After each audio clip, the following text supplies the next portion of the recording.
नेमकं काय कारण आहे? आपल्याला शिवसेनेकडनं विधान परिषदेत आमदार कसं भेटले आहे?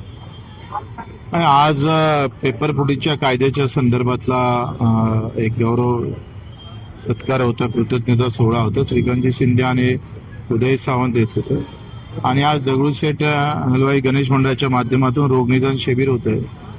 खरं तर सेवेतून सुद्धा धर्म कसा पाळावा हे गणेश मंडळांनी फार व्यवस्थित काम इथं केलेलं आहे. त्यानिमित्तानं दर्शन घेऊन पुन्हा एक सेवेची चांगली संधी भेटेल या हा त्याच्या मागचा संदर्भ होता. पण शिंदे गटात जाण्याचं काय नेमकं काय कारण म्हणजे वाटलं जावं, बरे वाटले. शिंदे साहेब इतरांपेक्षा अधिक मजबूत आहे, सेवादारी माणूस आहे, कधी धावून जाणार आहे कार्यकर्त्याच्या पाठीशी. बच्चूकडून मंत्री केले आमची चूक झाली, उद्धव ठाकरे म्हणाले. मला उद्धव साहेबांना प्रश्न विचारायचा आहे, पहिले ते मुख्यमंत्री झाले का पहिले मी मंत्री झालो? आम्ही त्यांना घरी जाऊन पाठिंबा दिला हे ते विसरले. तुम्ही सांगा, आमच्याकडे 2 आमदार होते, माझ्या विरोधात शिवसेनेचा उमेदवार होता, ते माझ्या विरोधात प्रचार करायला आले, तरी सुद्धा शिंदे साहेबांनी आम्हाला कॉल केला, त्यांनी बोलावलं, उद्धव साहेबांची भेट घालून दिली आणि शिंदे साहेबांनी सांगितलं का आपल्याला इकडेच राहायचंय. त्यावेळेस बीजेपी, काँग्रेस, राष्ट्रवादी सगळे आमचे पाठिंबा मागत होते. तेव्हा उद्धव साहेब असे म्हणायचे का तुम्ही अपक्षाने जर मला बाजूने उभं केलं तर माझी मुख्यमंत्र्याची जे पद आहे ते मजबूत होऊ शकतं. तर आमचे शिवसेनेचे आणि तुमचे अपक्ष जाऊन भिडले तर माझी संख्या मोठी होतं आणि आमची दावेदारी वाढतं. आता हा चांगला विचार करून आम्ही त्यांना घरी जाऊन पाठिंबा दिला. आणि पहिले मुख्यमंत्री होते का नंतर मंत्री होते हे उद्धव साहेबांना सांगावं. तुम्ही तिकडे गेला असं तुमच्यावर एक टीका होती की तुम्ही सत्तेसाठी आता शिंदे गटामध्ये गेलात, विरोधी पक्षामध्ये राहून जनतेचे प्रश्न रस्त्यावर तुम्ही मांडत होता.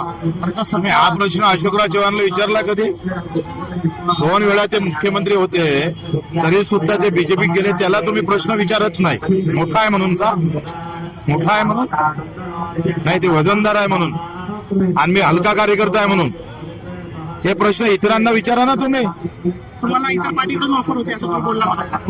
हा बरोबर आहे, त्यावेळेस तर सगळ्यांचेच फोन चालू होते ना.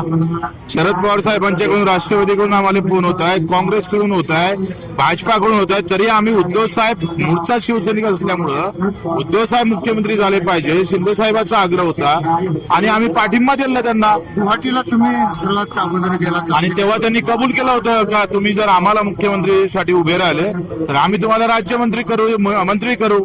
आता त्यांनी हेडगावकरला राज्यमंत्री केलं अपक्षाला, शंकरराव गळकांना अपक्षांना मंत्री केलं. म्हणजेच अपक्षाची गरज होती हे उद्धवराव विसरले का वाटते?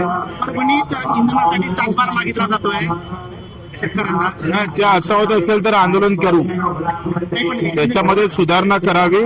नाही झालं तर या व्यवस्थेच्या विरोधात आम्ही आंदोलन करू. पेट्रोल आणि डिझेलचे दर वाढत आहेत, एकंदरीत त्याबद्दल काय म्हणतो? कशाचे? पेट्रोल आणि डिझेलचे दर तिसऱ्यांदा हा सगळ्या देशातला प्रश्न आहे. मी एकटा इथं बोलून चालणार नाही. फक्त शेतकऱ्यांच्या ट्रॅक्टरांना डिझेल भेटासाठी आम्ही रस्त्यावर उतरू. नीट पेपर संदर्भात पुणे कनेक्शन समोर आले. नीट पेपर संदर्भात आलं, मीच तर म्हटलं फाशी द्या म्हणून. तुम्ही ऐकत नाही, तो प्रॉब्लेम आहे. ठीक आहे. आता